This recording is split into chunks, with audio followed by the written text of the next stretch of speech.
to talk about special types of right triangles. And we're going to be looking at 45, 45, 90 and 30, 60, 90. And we name these special right triangles based on the angle measures of the triangles. And really what they have are just special relationships between the sides of a triangle. So let's go ahead and write down what we know about 45, 45, 90 triangles. Okay, so when we have a triangle that is 45, 45, 90, which means, of course, one angle is your 90-degree angle, and then the other two would be 45 degrees. Remember from what we learned last try, this just makes sense. The first thing we know is that the two legs are congruent, which makes this an isosceles triangle.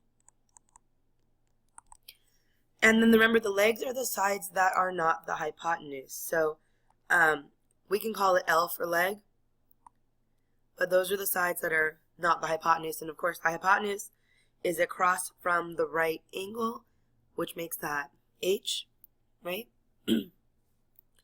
So again, the legs are congruent, and that just makes sense because we know if a triangle has two congruent angles, it's going to be isosceles.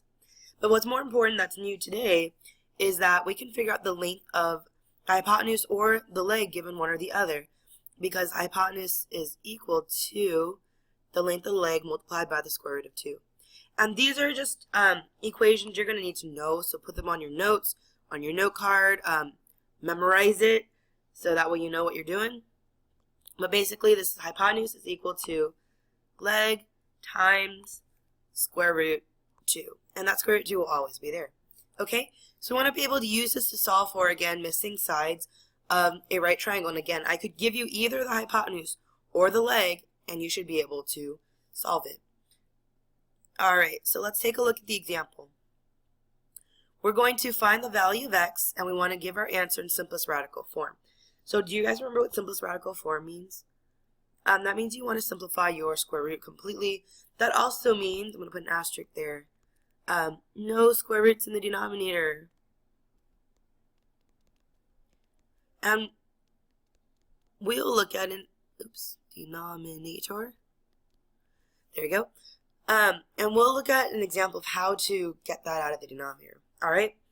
So first things first, look at what you're looking for. Alright, I'm looking for x, and what is x? And, my bad, there's a right, let's pretend this was already there. I forgot to draw on that right angle. Okay, so now let's back up and pretend we just saw this problem. Okay, so start with what you're looking for. I'm looking for x. It is across from that right angle, which makes this which side? This is the hypotenuse. Oh my gosh. So this will be a hypotenuse, right?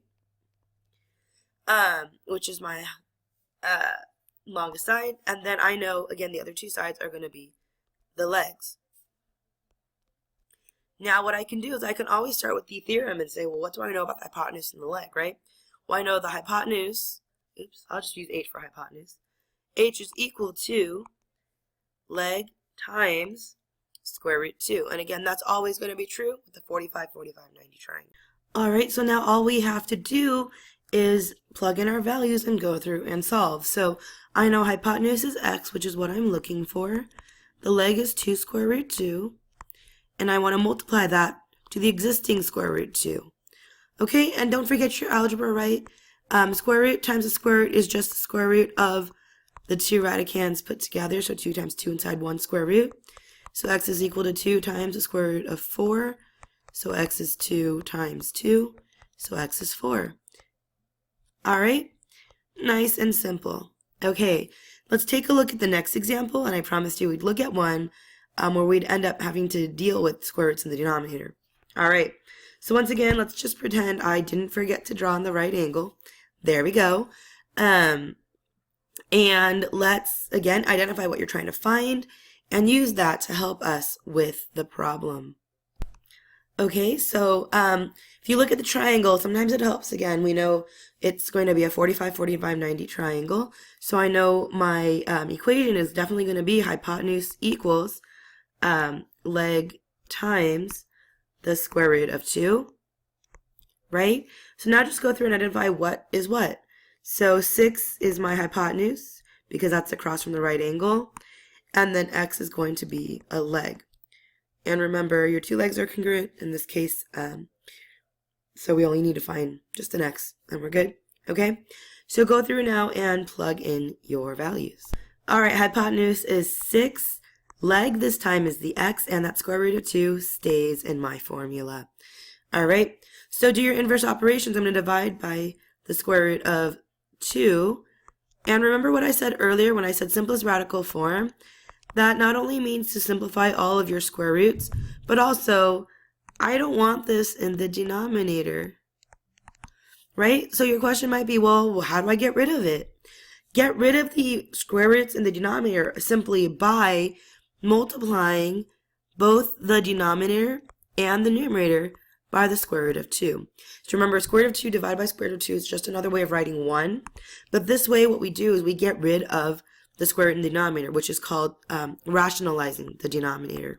Okay? So then 6 times the square root of 2 doesn't really go anywhere. But remember, square root of 2 times square root of 2 is actually the square root of 2 times 2. So let me bring this up over here. We get 6 square root 2 over square root of 4. And I know the square root of 4, oops, sorry about that. And then I know the square root of 4 is 2. And look, this creates an expression I can continue simplifying. So we rationalize the denominator not only because we don't like square roots in the denominator, but sometimes it also helps us simplify the answer even further. So I know 6 divided by 2 is 3, so I'm just reducing that fraction. So x is equal to 3 square root 2. And done. All right.